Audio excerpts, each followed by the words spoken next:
man who doesn't talk the country down constantly. I don't talk the country down. No, the country. Yes, you the are country talking is the country down. No, Mike, you are relentlessly negative, and I think not true. No, yes, you are. No. When was the last time you said something good was happening? Well, something good is always happening in the country, and the thing that's good about the country, John, is the people of this country who are relentlessly optimistic, but who are continually battered and bruised by successive governments. Here I am with my relentless optimism, then. Well, who continually tax them, who continually make them pay more for things that they used to pay less for, and who continually make them feel as though they're second-class citizens rather than the first-class citizens that they should be. I mean, look at the state of the nation this morning, if you would care to look around you from your highfalutin Westminster bubble, is that people can't afford to actually listen. People can't afford to heat their homes, right? We've had call after call. We've had call after call. Now, hang on. Lower than they were this time last year. All right. Well, why don't you have a listen to this call from Teresa, who called Peter Cardwell yesterday?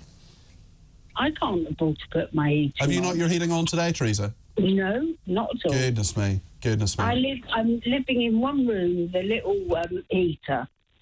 How are these people going to manage? Do they really want us all dead? Because even with the fuel allowance, it's not enough to keep you warm all year. It's horrible.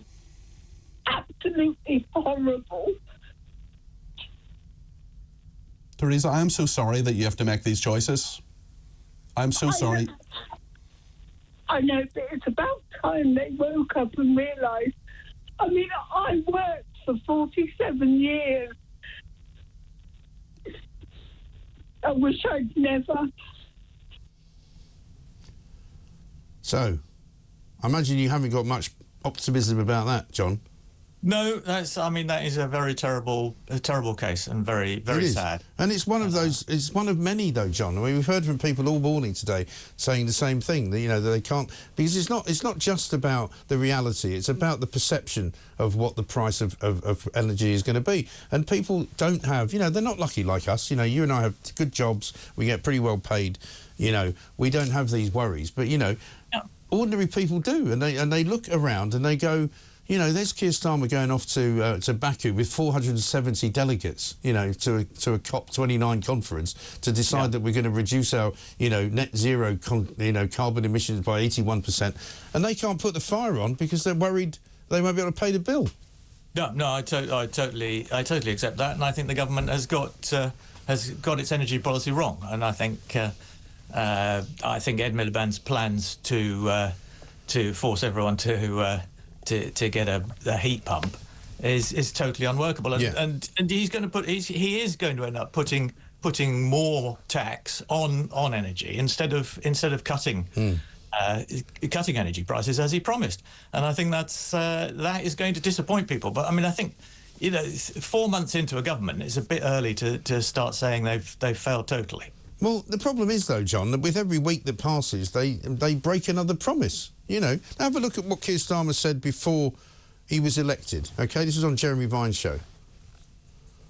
Well, Ella, what we're going to do for you and for anyone is freeze those energy bills going forward. Because, Ella, I don't know your circumstances, but I doubt when you hear the energy companies and the government talking about £3,500 possibly for energy bills going up to £4,000. I suspect, like many, many other people, you shudder at that because these are huge, huge amounts of money, which is why we say under a Labour government we'd freeze those prices. We wouldn't allow them to go up, Ella, because what you're already paying is going to go through the roof. And I don't know how you would cope with that, Ella. Yeah, well, I know we've forgotten he said that to Ella because. Well, but Mike, hang on, but the energy price cap. Hang on, the energy price cap has gone up twice since they've been in government. You say it's only been 4 months. It's gone up twice. Come on, no, Mike, you've just run a clip of Keir Starmer talking about a time when energy prices were £4,000 a year. The cap that's been announced today is £1,700 a year, and it's 10% lower than this time last year. He issued he was the one that said it, John. I'm not making this up. He just said it. He said we will cap energy prices. We will not allow them to go up. Well, he hasn't. But hang on. But since he's been in, the energy price has gone up twice. The energy cap has gone up twice. He hasn't frozen them, has he?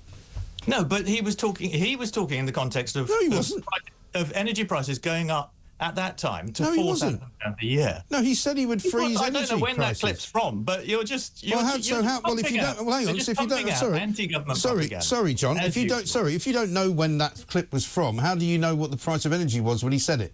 Because he just said it. He said £4,000 a year. Yeah, but the point is, clip, which I listened to. The point is, John. Right. This is a government that has got into power by telling a load of lies, which are now coming home to roost. This is the most unpopular government, even more unpopular than Liz Truss. You know, this guy, Keir Starmer, is the most... Yes, it is. Yes, it is. Yes, it is. The point about Liz Truss is she wasn't in power long enough for the pollsters to catch up with how unpopular she was. So you agree with me that it's more unpopular than Liz Truss? You can't just keep pretending, John, that everything's fine. Everything is not fine. I'm not pretending that everything's fine. All right. Everything is turning to the opposite of what Midas and the Midas touch would give you. You know, everything that Keir Starmer is doing right now is falling off a cliff. Why do you think he keeps issuing all these statements? Why do you think he turned up in Parliament yesterday to try and do a sort of part two of Prime Minister's questions? Because he knows he made a mistake by not being there in the first place on Wednesday. Well, no, he did a statement in Parliament yesterday because that was the first opportunity he had on returning from the G20. Well, he stayed a day later than everybody else did in Rio, so he could miss Prime Minister's questions. That's what he did, and then he realised that was a mistake. That's what you say he did. Well, yeah. Why did he stay a day later than everybody else? This government is not handling things very well. I don't agree. It's a disaster. I think, but no. I think that's. I think you, by exaggerating your case, Mike. I don't have to exaggerate. Because I think there's plenty to criticise about this government. But if you just insist that they are liars and you use they are liars liberally. And if you insist that everything has absolutely gone into hell in a handcart, yes, it has, because it has. Then you are just undermining your own credibility. I don't think so. Well, my credibility is fine, John. You know, people know me and have listened to me for years. They know that I was critical. They know that I was critical. They know that I was critical of the Tories because I was. They know that I called for Boris Johnson to resign because I did. They know that I said Rishi Sunak was useless because he was. All right. So now I'm telling the truth about what's going on now. The difference between you and I is that you're partisan because you support the Labour government. I don't support the Labour government. No, I'm sane and balanced, and you're just negative. Well, what can you tell me that's positive about the government? This will be a good laugh. Go on. Give me 5 things that they've done that are positive. Well, I'll tell you what. They've started work on the NHS in a. Oh, they've started.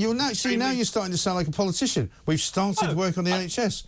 Well, I think there's some quite hopeful signs on the NHS. No, the waiting lists are longer than they were before they got in. Yes, but the IFS, actually, the Institute for Fiscal Studies, produced some very interesting figures a few days ago. And which said what? The productivity in the NHS has started to rise again after the coronavirus. Brilliant. Fantastic. And that is a very that's contrary, to what was published the other day, which said that public sector productivity is actually down by 1.2%. Yeah, well, I think those figures were more out of date. I think these latest IFS figures... No, these were 2 days ago. Suggest that but what period do they refer to? The point is... The last year. So did these IFS figures. Right. And the point about that is that the decisions that Rachel Reeves took in the budget to increase NHS spending is not just necessarily pouring money down a black hole, which is, I think, your usual. Well, it probably is. There is a chance that it might actually make a difference. A chance. Okay, so your first. And I think Wes Streeting is doing a lot of very good work. Okay, so your first positive. So your first positive, John, is there's a chance that things might be getting a bit better in the NHS at some point. That's your first positive. Brilliant. Well, you've got to take your comfort where you can. Where's your second one then? What's the second positive? No, look, politics is extremely difficult. Turning things around after the mess that the Tories... Is that it then? I think you're going to give me 5 things. It's going to be extremely difficult. And I think it'll take time to sort some of this stuff out. I'm sorry, that's pathetic. You know, John, I have great respect for you. You know that, and I like talking to you. But you can't give me anything good that this government has done. You can't. The best thing you've just given me. The right things on the NHS. You've just given me. No, that's a very important thing. People care about. But of course, people care about the NHS. But it's not improving. They haven't done anything. All they've done is given junior doctors a 22% pay rise. That's all they've done. That was a very important step. Well, stopping the strikes in the NHS was a very important step forward. And Yeah, I think except that they haven't stopped the right strikes direction. because GPs are still on work to rule. GPs are still only doing a certain amount of work, doing a lot less work than they should be doing because they're still in dispute. Dentists are still in dispute with the NHS because they say they're not getting enough money from the government. So you're wrong to say that actually everything is fine and dandy and rosy in the garden of the NHS because it's not, is it? He's frozen. He's frozen. Maybe his heating's gone. John Rentoul. I mean, I'd like to congratulate him. I'd like him to say that we've done well, but he hasn't done well, has he? Unbelievable. Is he back? Hang on. Sorry, I thought you froze there just at the right moment. As I was saying, I respected you and I enjoy talking to you. But if the best you can say is that the NHS might be getting better at some point soon, while people are waiting years and years to get seen, I'm afraid, you know, that's not great, is it? If that's the best of it. No, it isn't. Sorry, I'm going to have to I need to get my computer sorted out. Don't worry. Listen, don't worry. We've tortured you long enough. We'll talk to you again soon. John Rentoul, thank you very much indeed.